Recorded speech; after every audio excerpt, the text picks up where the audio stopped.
Inna ad-dina 'inda Allahil Islam.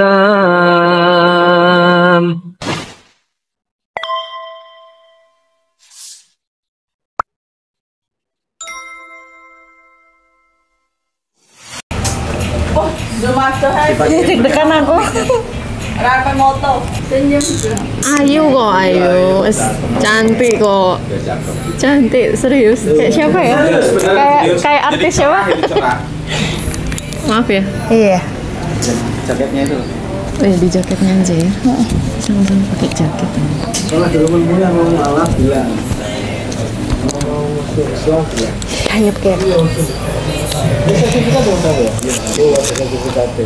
Siapa? Itu kan untuk syarat pengajuan nanti KTP. Iya. Sudah siap? Ya, saya buka dulu. Bismillahirrahmanirrahim. Assalamualaikum warahmatullahi wabarakatuh. Waalaikumsalam warahmatullahi wabarakatuh. Ya. Alhamdulillah hari ini dari tim Mualaf Center Yogyakarta berkesempatan ketemu dengan Mbak Anin ya. Iya. Mbak Anin. Di mana nih lokasinya? Di Sambal Kopi, Sambal Kopi belakang JCM. belakang JCM. Alhamdulillah. Hari ini Mbak Anin tadi sudah sempat ngobrol sedikit mengutarakan niatnya untuk masuk Islam, syahadat. Betul Mbak Anin? Iya. Ada paksaan Mbak? Enggak. Mungkin dari wajah-wajah yang di sini ada yang memaksa, Tidak ada. mengintimidasi mungkin. Biasanya saya yang seperti itu sama mereka. Oh gitu. Baik. Jadi alhamdulillah tidak ada paksaan ya? Enggak. Atas keinginan Mbak Anin sendiri, Iya. sudah yakin? Yakin. Sebelumnya saya boleh tahu agamanya apa? Kristen. Kristen. Keluarga masih Kristen. Masih Kristen. Jadi baik. Sudah siap, saya bimbing, saya tuntun. Mbak Anin ikutin saya. Iya.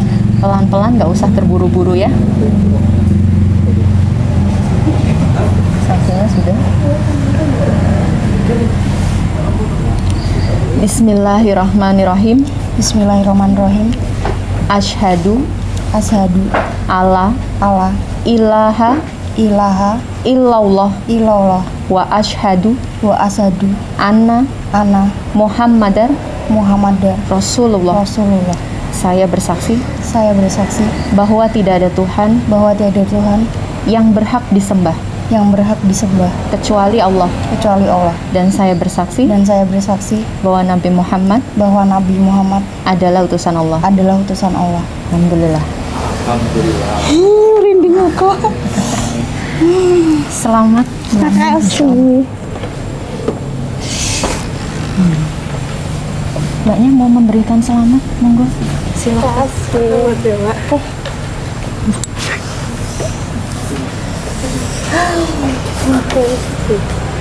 Apa? Selamat ya Nin. Iya. Selamat Mbak Anin. Wajah-wajah gembira, wajah-wajah bahagia. Masya Allah. Teman-teman seperjuangan ya Mbak Anin ya, di balik layar nih. Nggak masuk kamera. Ya, alhamdulillah. Pernyataan singkat, nggak ada 5 menit, tapi ini menjadi pintu pertama untuk Mbak Anin. Yang setelah ini nanti Mbak Anin sudah berkewajiban menjalankan syariat dan perintah Islam. Tadi sempat ngobrol, Mbak Anin sudah belajar ya? Kemarin malah ikut sholat Idul Adha. Idul Fitri. Idul Fitri. Idul Adha. Oh, tapi belum syahadat waktu itu. Insya Allah. Apa yang dirasakan, experience apa yang pertama dirasakan ikut sholat? Ya pertama bingung karena belum pernah kan. Iya. Tapi ya udah senang, Ngikut tenang gitu ya. Apa yang jadi titik balik dari Mbak Anin memutuskan untuk memilih Islam? Apa triggernya tuh apa sih?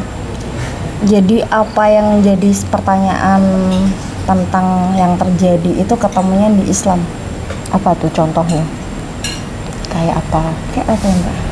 Ya kemarin kan sempat minta pertanggungjawaban sama Allah nih, sama Allah. Kalau dulu kan sama Allah, minta pertanggungjawaban Allah. Sebenarnya hidup saya itu mau dibawa kemana? Dan waktu itu kan memang saya kerja itu dari alkohol. apa iya saya mau ngasih makan anak saya dari itu terus. Tapi ketika saya harus lepas dari kayak gitu, tolong dikasih jalannya, Jalan lain. jalan lain. Itu kan harusnya Allah kan tanggung jawab nih. Kalau Allah ngasih jalan lain, tunjukin, kasih. Ya udah dikasih Mbak. Saya selama 3 hari berturut-turut, waktu saya puasa Senin Kamis 3 hari berturut-turut itu dimimpiin saya sholat. Terus waktu saya sholat Idul Fitri, besoknya saya dapat kerjaan yang benar. Langsung berarti kan itu udah jawaban dari Kerjaan yang benar nih saya Iya. garis bawahi. Iya. Berarti kerjaan sebelumnya nggak benar menurut Mbak Anin. Nggak benar. Gitu. Ya itu kan berarti kan memang alhamdulillahnya Mbak Anin ada di posisi yang masih bisa membedakan mana yang benar dan mana yang tidak. Yang lebih mengkhawatirkan kan saat ada di posisi kita udah nggak tahu nih mana yang benar mana yang enggak. Nah itu yang agak mungkin ya serem ya. Dan ini di posisi Mbak Anin masih bisa membedakan. Cerita sedikit dong. Apa tuh yang experience kemarin nih, pekerjaan yang menurut Mbak Anin tuh nggak bener tuh apa sih? Jualan alkohol ya. Jualannya tuh dalam bentuk apa? Maksudnya kerja di tempat yang Enggak, memang saya jualan sendiri. jual sendiri. Jual sendiri. Kan Serius, banyak Mbak? teman-teman banyak teman-teman yang suka minum juga sama kayak saya. Daripada kita beli tempat lain kan ya udah saya nyetok. Jadi tiap hari ada yang WA udah pesen dari siang itu kan udah bikin story minuman. Oke. Nah, setelah itu habis maghrib kan baru nganter, otomatis kan kita juga ikut minum. Gitu. Berjalan berapa lama Mbak? Berapa lama ya? Setahunan dulu itu setahun. Sebelumnya Kerja. tapi Covid hancur. hancur. Oh gitu. Oke. Terus dapat kerjaan itu setahun dan Setahun menjalani lebih, itu tuh dengan kondisi hati yang Enggak. nggak rela atau Enggak. Enggak. Jadi kayak kadang kalau dulu tuh kalau lagi lagi bunek gitu kan minum. Ini nggak nyelesain masalah, malah nambah masalah. Jadi ketika saya lagi emosi minum, ini selama saya kerja, saya jualan kayak gitu, tiap hari dapat masalah. Karena apa? Emang emosian Mbak. Jadi ketika udah minum, ada yang bikin emosi dikit, wes berantem. Dapatlah masalah. Besoknya lagi kayak gitu. Jadi kayak udah nggak mau. Jadi ketika udah mau berhenti kayak gitu ya balik lagi kan minta tolong sama yang di atas. Tolong kasih nih jawaban. Kalau memang saya harus berhenti kayak gitu, saya harus cari uangnya bukan dari situ buat anak-anak, ya kasih jawaban. Jangan saya mikir sendiri, saya nggak bisa mikir buat rezeki saya gitu. Dikasih kan akhirnya jawabannya ya udah dibukakan jalan ya. dibukakan jalan. Putra putri yang sekarang ikut Mbak Anin 2 orang ya? 2 orang. 2 orang. Dengan suami sudah berpisah. Suami dulu menikah Katolik ya? Katolik. Kristen tapi menikah Katolik. Suami Katolik, saya yang Kristen. Oh iya, Mbak Anin Kristen terus menikah di Katolik. Katolik. Oke. Setelah itu juga sempat pertanyaan ya, dalam agama Katolik kan tidak kenal perceraian ya. Tidak. Adanya pembatalan pernikahan. Itu juga prosesnya kemarin sempat lama atau? Belum sampai pisah. Oh, belum sampai. Iya. Berarti ini cuma pisah gitu aja ya? Pisah gitu aja. Dan emang kan pisah rumah, pisah ranjang udah lama banget. Jadi sekarang Mbak Anin yang bersama anak-anak ya? Iya. Masya Allah, mudah-mudahan Allah mudahkan, Allah lancarkan segala urusannya Mbak Anin, baik itu rezekinya, baik itu juga dalam belajar agama Islam nantinya, apapun itu, dan juga menjadi madrasah untuk anak-anaknya ya.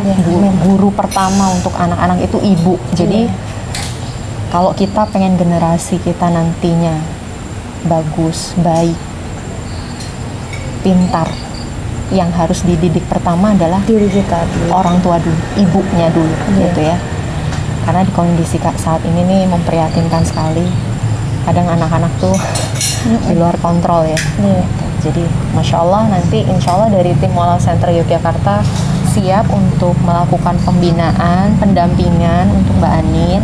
Nanti kita bisa janjian ya untuk selanjutnya gitu. Lama ya kenal sama Pak Dimas? Kelamaan, Mbak. Oh kelamaan, protes kelamaan katanya. Ya, ini tadi Mbak Anin menghubungi dari Pak Dimas. Pak Dimas ini salah satu mualaf juga tahun 2018 dan sudah lebih dulu waktu itu menghubungi Mualaf Center Yogyakarta. Dan hari ini kita dapat kabar gembira, sudah dianggap seperti adik sendiri nih ya. Mbak Anin ini alhamdulillah juga mengikrarkan 2 kalimat syahadat. Mudah-mudahan jadi pahala jariah juga untuk Pak Dimas yang sudah menjadi perantara ini. Gitu. Dan juga ada Pak Hani. Udah kelamaan juga kenalnya? Apa belum lama? Oh, belum. In frame ini? Boleh in frame. Silahkan. Mbak yang sini aja. Yang Oh, iya. Mana ya? Oke. Si Ison beli aku. Saya ison dulu. Baik. Kopinya saya geser biar enak.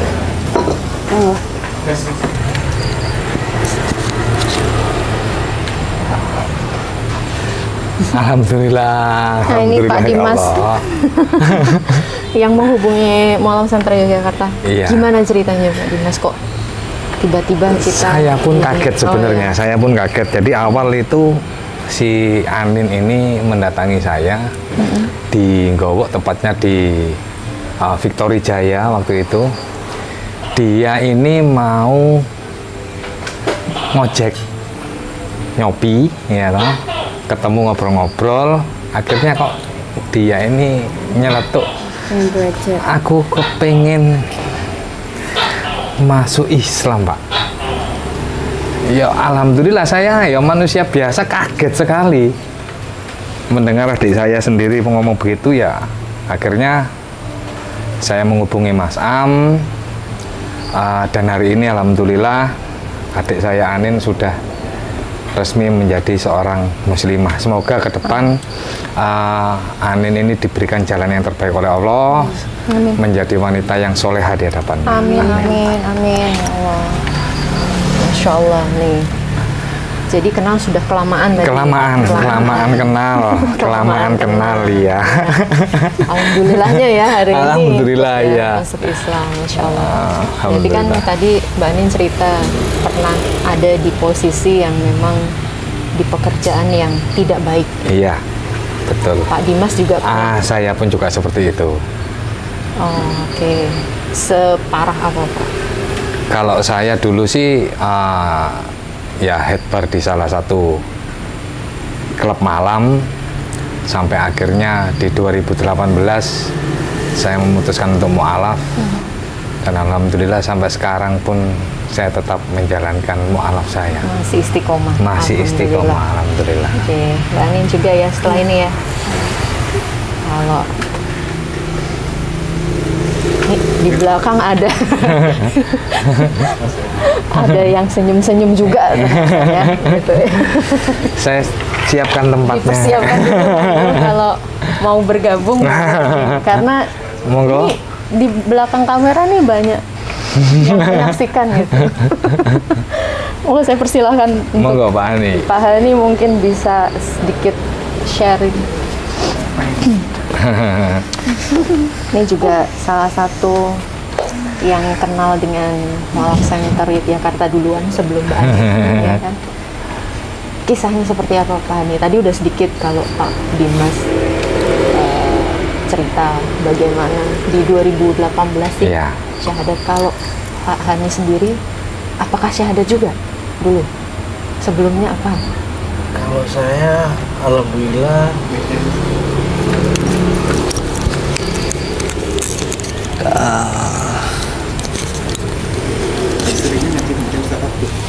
Oh iya. Oke. ya kalau saya alhamdulillah dari lahir sudah muslim, Pak. Muslim, alhamdulillah. Insyaallah.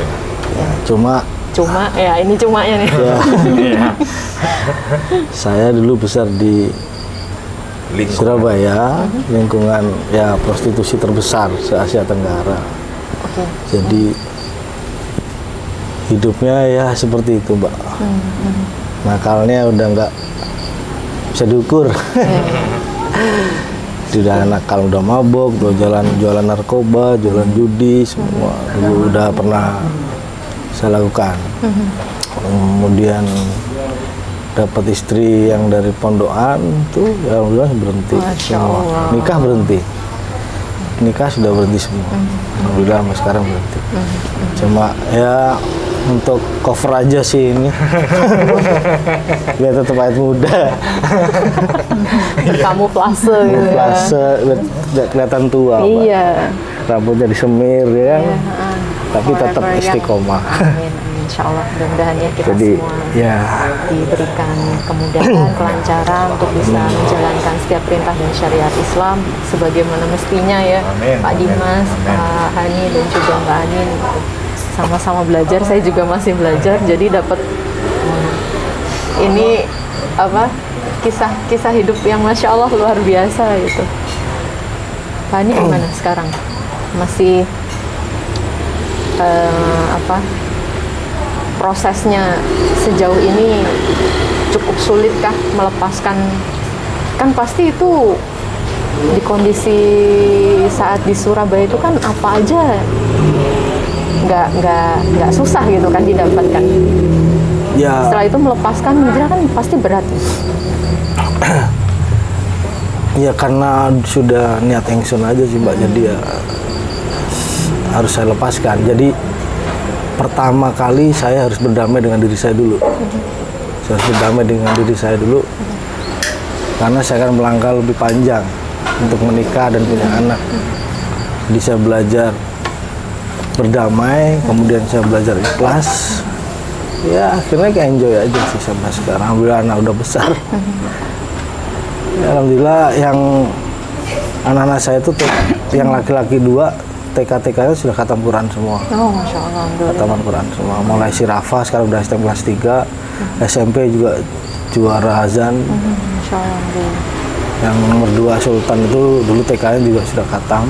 Tinggal yang kecil yang masih TK cewek ini. Sekolah muslim semua sih. Masya Allah. Wah, luar biasa. Ini yang harus saya tiruin. Iya, Ini ya. yang Saya juga harus meniru, harus ditiru yang kayak gini ya, Mbak Anin ya. Harus ditiru. Gitu. Bagaimana perjuangannya melepaskan hal-hal duniawi Ya. keduniawian kita gitu. Titik baliknya Mas Hani kan pasti nggak cuma karena dapat istri orang pondok ya. Titik balik Titik baliknya apa ya? yang membuat Pak Hani merasa wah udah nggak bisa nunggu, nggak bisa tutup mata, nggak bisa tutup telinga, harus sekarang. Apa tuh? Ya karena saya melihat apa di lingkungan sekitar rumah itu kan hidupnya gitu-gitu aja Pak. Gitu aja. Kacau. Ya nggak barokah lah dengan saya kan mengalami itu. Orang saya jualan narkoba, jualan togel, ya duit banyak tapi habis nggak pernah nyangkut semua. Terus almarhum ibu dulu pesan sempat ke istri sebelum saya nikah, Ani suruh berhenti kerja dunia malam. Ya sejak itu ingat ibu langsung berhenti total.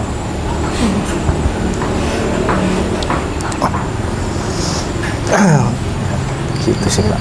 Terakhir ya dari ibu ya pesannya, emang kalau ngobrolin orang tua Ya. tuh ini banget ya ke hati ya. Ya, Masya Allah. Ya. Mbak Anin, ini luar biasa loh. Didampingi kakak-kakak ya, kakak-kakak biar tuh kelihatan muda kakak kan. Jadi melo saya nih. Nggak apa-apa. Pak Dimas, apa triggernya? Titik di mana wah nggak bisa kalau nggak Islam ini gimana? Ya. Ya kalau saya waktu itu memang karena sudah terlanjur hanyut di dunia ini Mbak, sampai akhirnya pada titik di mana saya benar-benar harus menjalani satu hukuman di dunia, dan itu harus saya lewati. Saya meninggalkan anak istri saya. Di situ titik balik saya, memang saya harus berubah. Dan titik di mana saya berubah itu saat saya melihat teman saya itu sholat dengan lantunan yang begitu indahnya. Nggak tahu kenapa juga, saya saat itu langsung bilang, aku pingin sholat. Aku pingin sholat, pokoknya ajari saya sholat. Dan di situ titik baliknya saya. Dan alhamdulillah setelah saya bersyahadat, saya mu'alaf, saya bisa mengimami keluarga saya, walaupun saat ini Allah memberikan jalan lain untuk saya, tapi saya tetap bersyukur bahwasanya saya masih diberikan sehat, saya masih diberikan anak-anak saya yang sehat-sehat. Ya semoga kedepannya saya tetap bisa istiqomah di jalan Allah. Amin, insya Allah. Semua punya ceritanya masing-masing, punya kisah hidup sendiri-sendiri, ya. Dan tidak bisa kita bandingkan satu dengan yang lain. Betul, iya. Ujiannya sendiri-sendiri. Karena dalam Al-Quran dikatakan tidak dikatakan seorang itu beriman sebelum dia diuji. Betul, Jadi betul nggak sekali. bisa orang ngomong, aku beriman, tapi nggak dapat ujian, nggak ada, pasti diuji. Tinggal bagaimana kita menghadapi. Berat atau enggak kan relatif ya, masing-masing, nggak bisa dibandingkan. Ya kalau saya, selama Allah memberikan ujian ini kepada saya, berarti kan Allah yakin saya ini bisa melewatinya. Iya, betul. Jin, Allah tidak memberikan cobaan di luar batas kemampuan. Iya. Masya Allah, banyak pelajaran sore ini yang bisa saya dapat khususnya, dan mungkin juga teman-teman di luar sana gitu ya. Mudah-mudahan yang saat ini sedang dalam ujian, seberat apapun itu, yakin, sabar, ikhlas, pasti Allah bantu, pasti Allah tolong, pasti Allah kasih jalan keluar yang terbaik, yang kadang kita nggak pernah tahu caranya tuh bisa seperti itu. Iya. Kayak Mbak Anin tadi. Masya Allah. Sudah? Jadi terima kasih. Iya, sama-sama. Sudah Terima mau kasih. cerita sedikit jalanan hidupnya. Saya yakin kalau dibuat buku mungkin bagus. Iya. Kan? Iya. Kanker payudara stadium 4 akhir, amputasi itu sampai lewat, sembuh, nggak jadi amputasi. Kita punya anak lagi. Cobaannya Luar biasa. Insya Allah ini mungkin kapan-kapan bisa buat part podcast sendiri ya, khusus untuk teman-teman ini ya, untuk sharing gitu. Bagaimana mungkin di luar sana banyak orang juga yang mengalami dan butuh dikuatkan. Nah ini teman-teman yang sudah survive, yang sudah bisa struggle gitu ya, bertahan kuat untuk menghadapi. Jadi terima kasih semuanya, matur nuwun sangat. Mudah-mudahan Allah membalas semuanya dengan kebaikan baik di dunia maupun di akhirat besok. Amin insyaallah. Terima kasih untuk teman-teman yang sudah mendukung dan mensupport dakwah dari Mualaf Center Yogyakarta. Kami ucapkan jazakumullah khairan katsir. Semoga Allah membalas dengan sebaik-baik balasan. Jazakumullah khairan katsir. Barakallahu fikum. Wassalamualaikum warahmatullahi wabarakatuh. Ya, jadi ini warung kita ada sambal kopi di Kutu Patran Sinduadi Sleman. Sambal kopi itu jadi ada sambelan, penyetan, ada bebek packing, hibrida, ayam, lele nila, dan teman-temannya. Ada 3 nasi daun jeruk, nasi putih, nasi merah, free flow, sambalnya ada 9. Ada sambal kopi, itu sambal dikasih kopi bubuk, ada sambal bawang kopi yang dikasih biji kopi, dan ada 7 sambal lainnya yang pasti bikin ketagihan.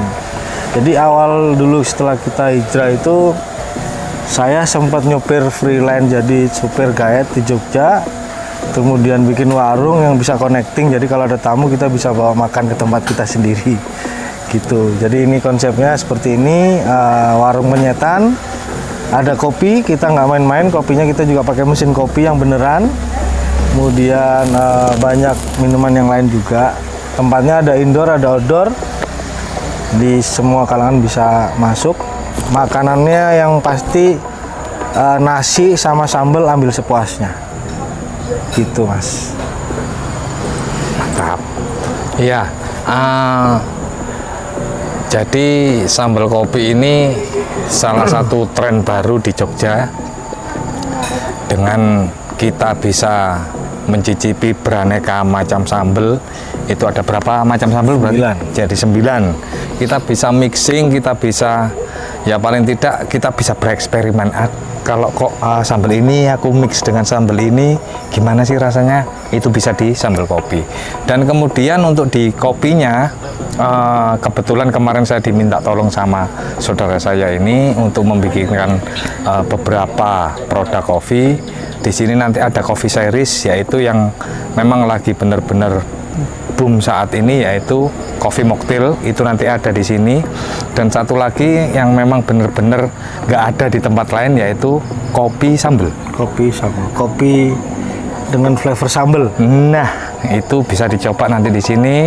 Kalau memang penasaran, monggo datang di sini untuk mencicipi sambal kopinya Cak Han. Ada lagi juga sekarang kita bikin sambal coklat, Mas. Nah, Ini dari sambal kasih coklat. Kalau itu sebenarnya ada di Jamaika. Di Jamaika sana itu ada sambal coklat. Dari sini kita bikinkan sambal coklat versi sambal kopi Cak Han.